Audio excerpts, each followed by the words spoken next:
ইন্নাল হামদুলিল্লাহ, নামাজের মুসল্লায় দাঁড়িয়ে বা জায়নামাজে দাঁড়িয়ে কোন দোয়া পড়তে হবে? হাদিস শরীফে কি আদৌ জায়নামাজে পড়ার জন্য কোনো দোয়া বর্ণিত হয়েছে? আজকের ভিডিওর মাধ্যমে সেটা জানিয়ে দিব। দয়া করে ভিডিওটি শেষ পর্যন্ত দেখবেন। বিভিন্ন নামাজ শিক্ষামূলক বইয়ে দেখা যায় জায়নামাজে দাঁড়িয়ে স্পেসিফিক একটি দোয়া পড়তে বলা হয়ে থাকে, যেটা কোরআনুল কারিমে সূরা আনআমের ৭৯ নম্বর আয়াত।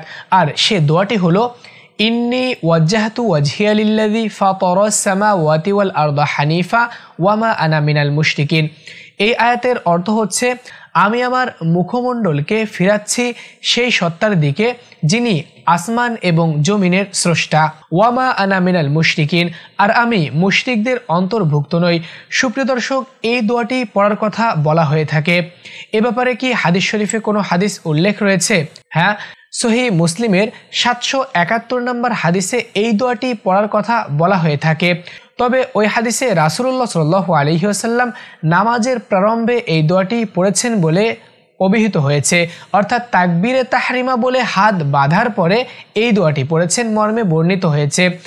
আর রাসূলুল্লাহ সাল্লাল্লাহু আলাইহি ওয়াসাল্লাম প্রতি নামাজে যে এই দোয়াটি পড়েছেন এমনটি কোনো হাদিসে উল্লেখ হয়নি। তাহাজ্জুদ নামাজে দাঁড়িয়ে তাকবীরে তাহরিমা বাঁধার পরে রাসূলুল্লাহ সাল্লাল্লাহু আলাইহি ওয়াসাল্লাম সানা এর স্থানে এই দোয়াটি মাঝে মাঝে পড়েছেন। সুপ্রিয় দর্শক, এর দ্বারা আমরা বুঝতে পারি জায়নামাজে দাঁড়িয়ে এই দোয়াটি পড়তে হবে এটা সম্পূর্ণটাই ভ্রান্ত এবং ভিত্তিহীন। এটা যদি আমরা মনে করে সওয়াবের আশায় পড়ে থাকি তাহলে এটা হবে বিদআত, আর বিদআত আমাদেরকে কখনোই জান্নাতের দিকে নিবে না। বিদআত সর্বদা জাহান্নামের দিকে নিবে। কারণ হাদিস শরীফে বর্ণিত হয়েছে কুল্লু বিদআতিন দলালা, সমস্ত বিদআত গুমরাহি বা পথভ্রষ্টতা, ওয়া কুল্লু বিদআতিন ফিন্নার, আর বিদআত জাহান্নামের দিকে টেনে নিয়ে যায়।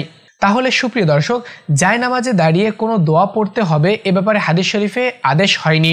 এই জন্য জায়নামাজে দাঁড়িয়ে কোনো দোয়া পড়ার দরকার নাই।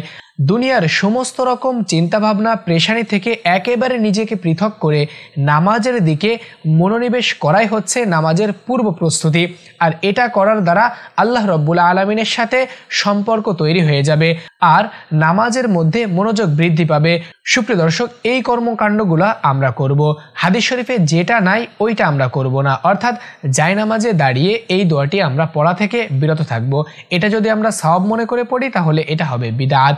আশা করি আলোচনা থেকে বুঝতে পেরেছেন। কেমন লেগেছে আজকের ভিডিও নিচে কমেন্ট বক্সে কমেন্ট করে জানাবেন। সম্পূর্ণ ভিডিও জুড়ে আপনাদের সঙ্গে ছিলাম আমি হাফেজ মাওলানা সাব্বির হোসাইন।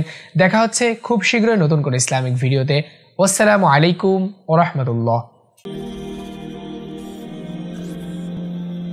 বাহক টিভি।